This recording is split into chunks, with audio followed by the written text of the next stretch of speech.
wabarakatuh. Kami dari kelompok 6 beranggotakan 4 orang. Saya Pusra Ayu Junia, NIM 522011012. Saya Nur Alia Saryatus dengan NIM 522011024. Saya Tuhan Pusawati dengan NIM 522011036. Di sini kami akan menjelaskan materi tentang gangguan sistem imun. untuk memenuhi tugas mata kuliah patologi dengan dosen pengganggu apoteker Teniati Restoran. Pada kesempatan kali ini, saya akan membahas tentang hipersensitivitas tipe 1 sampai tipe 5, yang dimana hipersensitivitas merupakan reaksi imun yang berlebihan atau tidak tepat terhadap suatu antigen sehingga menimbulkan kerusakan jaringan dan penyakit. Berdasarkan mekanisme imunologinya, reaksi hipersensitivitas diklasifikasikan menjadi 5. Hipersensitivitas tipe 1 yaitu reaksi alergi segera atau immediate hypersensitivity, dimediasi oleh antibodi IgE. Pada paparan pertama, alergen seperti serbuk sari, debu, makanan atau obat merangsang sel B untuk memproduksi IgE yang kemudian berikatan dengan reseptor Fc pada sel mast dan basofil yang disebut fase sensitilisasi. Saat terjadi paparan ulang, alergen akan mengikat IgE yang sudah melekat pada sel mast sehingga memicu degranulasi dan pelepasan mediator kimia seperti histamin, leukotrin, dan prostaglandin. Mediator ini menyebabkan vasodilatasi, peningkatan permeabilitas pembuluh darah, bronkokonstriksi, dan peningkatan sekresi mukus.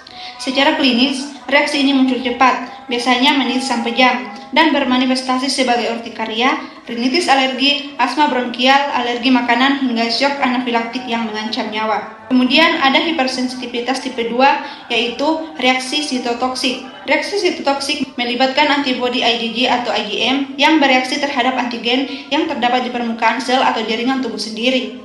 Ikatan antibodi antigen ini akan mengaktifkan sistem komplement atau memicu fagositosis serta antibody dependent cell mediated cytotoxicity, sehingga sel target mengalami kerusakan atau lisis. Mekanisme ini dapat menyebabkan destruksi sel secara langsung atau mengganggu fungsi normal sel. Contoh penyakit yang termasuk tipe 2 adalah anemia hemolitik autoimun, trombositopenia imun, reaksi transfusi darah yang tidak cocok, penyakit hemolitik pada bayi baru lahir atau erythroblastosis fetalis, dan penyakit Graves di mana antibodi justru menstimulasi reseptor. Selanjutnya ada hipersensitivitas tipe 3, yaitu reaksi kompleks imun, yang dimana terjadi akibat pembentukan kompleks antigen antibodi atau umumnya IgG dalam sirkulasi darah.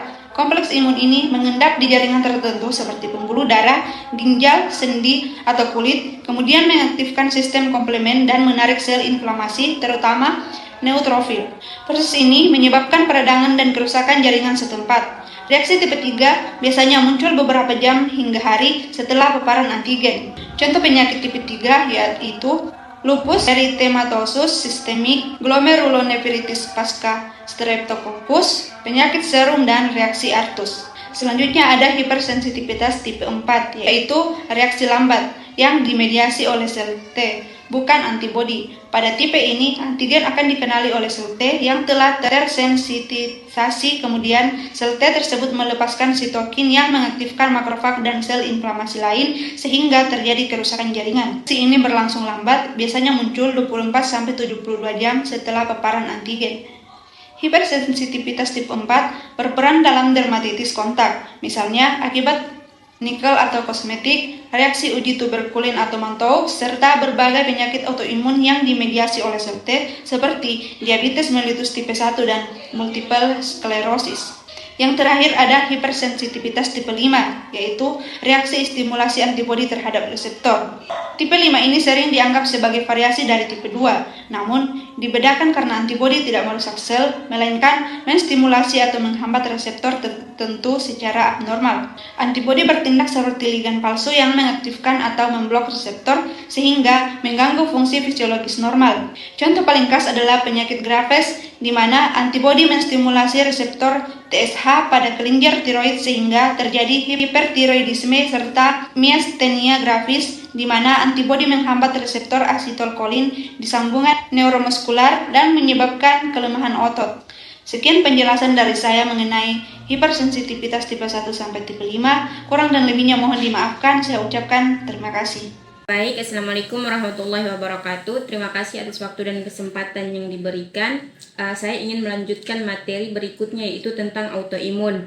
Nah, jadi penyakit autoimun adalah kondisi ketika sistem kekebalan tubuh itu seseorang menyerang tubuhnya sendiri.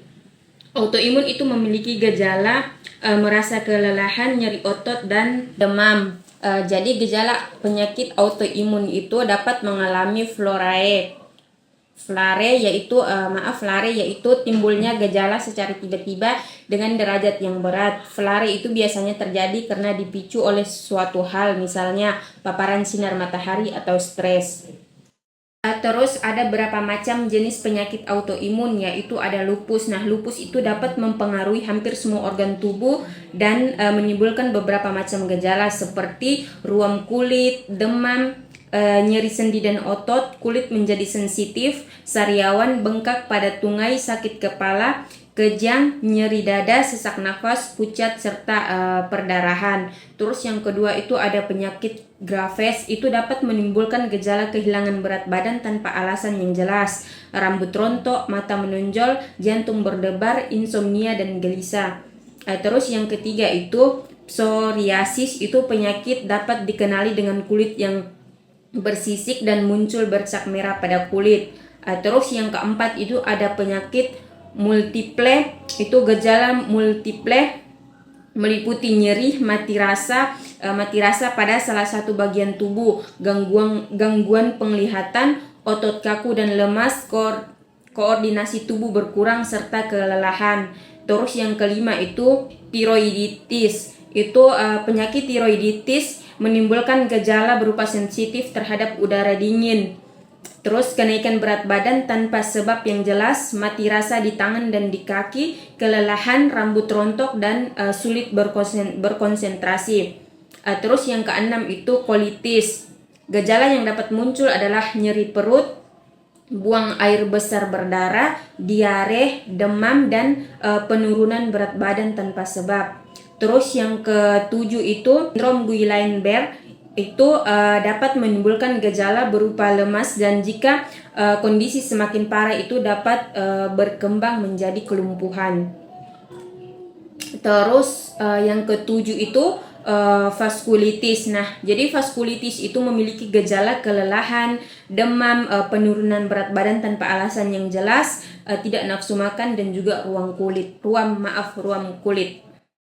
Terus selanjutnya itu penegakan diagnosis. Jadi penegakan diagnosis dan tata laksana penanganan autoimun. Jadi pada penegakan diagnosis penyakit autoimun itu dokter akan melakukan tanya jawab terkait gejala dan keluhan yang dialami pasien, terus riwayat kesehatan dan riwayat penyakit di dalam keluarga pasien. Nah, selanjutnya itu dokter akan melakukan pemeriksaan fisik secara menyeluruh. Tidak mudah bagi dokter untuk mendiagnosis penyakit autoimun, meskipun setiap penyakit autoimun itu memiliki ciri khasnya masing-masing, tetapi gejala yang muncul dapat memiliki kesamaan. Jadi oleh karena itu, dokter biasanya akan melakukan pemeriksaan penunjang. Ada beberapa jenis pemeriksaan yang dilakukan dokter. Yang pertama itu ada tes anti-clear antibody atau ANA yang bertujuan untuk mengetahui aktivitas antibody yang menyerang tubuh. Dan yang kedua itu ada tes autoantibody, itu untuk mendeteksi karakteristik antibody dalam tubuh. Dan yang ketiga itu ada tes darah lengkap untuk menghitung jumlah sel darah putih dan sel darah merah. Dan yang kelima itu protein, itu untuk mendeteksi peradangan dalam tubuh. Dan yang kelima itu fermentasi, itu untuk mengetahui tingkat keparahan peradangan yang terjadi di dalam tubuh. Jadi sebagian besar penyakit yang tergolong penyakit autoimun itu belum tentu dapat disembuhkan, tetapi gejala yang timbul dapat diringankan dan dicegah agar tidak terjadi flare atau kambuh. Pengobatan dalam menangani penyakit autoimun berdasarkan pada jenis penyakit yang dimiliki, gejala yang dirasakan, dan tingkat keparahan. Beberapa metode penanganan yang dapat dilakukan adalah medikamentesa dan terapi pengganti hormon. Baik, hanya itu saja. Terima kasih. Saya akan menjelaskan tentang penyakit imunodefisiensi. Penyakit ini kondisi di mana ketika sistem kekebalan tubuh melemah atau tidak berfungsi dengan baik, sehingga tubuh menjadi lebih mudah terserang infeksi, penyakit, atau sulit sembuh dari sakit. Secara sederhana, sistem imun yang seharusnya melindungi tubuh tidak bekerja optimal. Penyebabnya itu yang pertama, imunodefisiensi primer. Disebabkan oleh kelainan genetik atau keturunan sejak lahir, biasanya jarang dan muncul sejak kanak-kanak. Yang kedua itu imunodefisiensi sekunder, disebabkan oleh faktor luar seperti infeksi, contoh HIV atau AIDS, malnutrisi, penyakit kronis, penggunaan obat tertentu seperti kemoterapi, kortikosteroid jangka panjang. Dampaknya itu penderita imunodefisiensi cenderung sering mengalami infeksi berulang, infeksi lebih berat dari biasanya, penyembuhan luka lebih lama. Yang berikutnya contoh penyakit imunodefisiensi. Beberapa contohnya, yang pertama itu contoh penyakit dari imunodefisiensi primer atau bawaan, yaitu yang pertama SCID atau Severe Combined Immunodeficiency. Penyakit ini berikutnya penyakit agama globulemia. Tubuh tidak bisa memproduksi antibodi dengan baik. Kedua itu contoh penyakit dari imunodefisiensi sekunder atau yang didapat HIV atau AIDS. Virus HIV merusak sel imun atau CD4. Imunodefisiensi akibat kemoterapi, imunodefisiensi karena malnutrisi berat. Berikutnya gejala penyakit imunodefisiensi. Gejalanya bisa berbeda-beda. Yang pertama itu mudah terserang infeksi seperti flu, diare, infeksi kulit. Kedua, infeksi sering kambuh atau sulit sembuh. Ketiga, demam berulang tanpa sebab jelas. Keempat, mudah lelah. Kelima, luka lama sembuh. Terakhir, pada anak, pertumbuhan dan perkembangan terganggu. Berikutnya cara pencegahan. Tidak semua imunodefisiensi bisa dicegah, tapi resikonya bisa dikurangi dengan cara yang pertama itu menjaga pola makan bergizi seimbang. Kedua, istirahat cukup dan olahraga teratur. Ketiga, menjaga kebersihan diri dan lingkungan.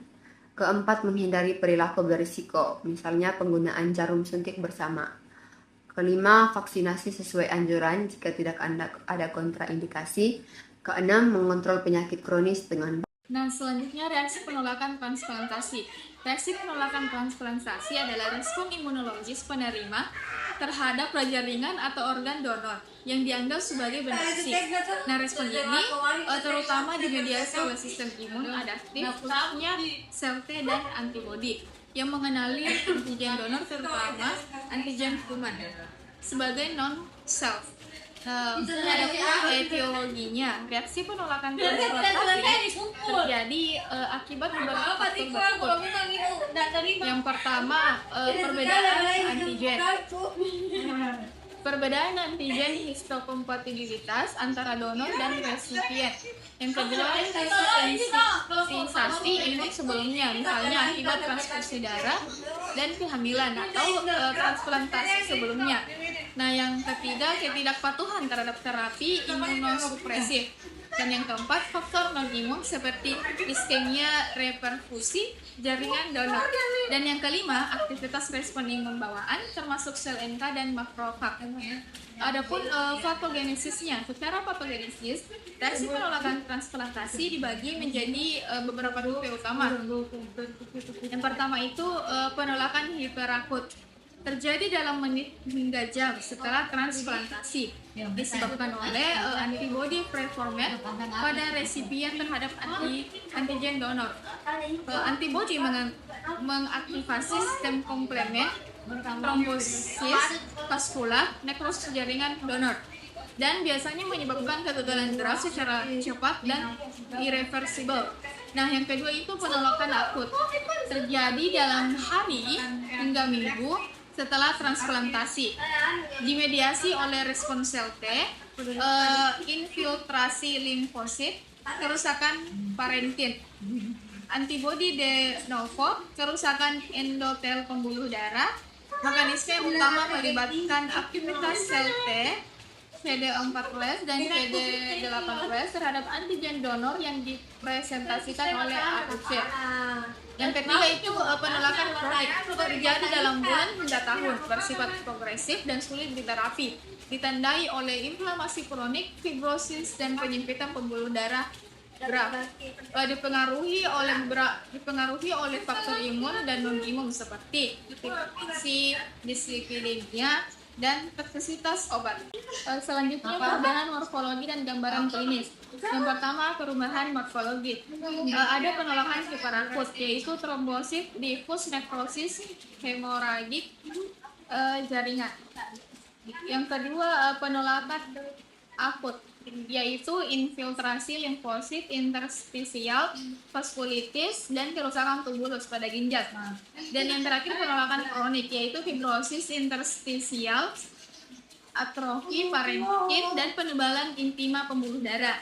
Nah, selanjutnya itu gambaran klinis. Bergantung pada organ yang ditransplantasikan.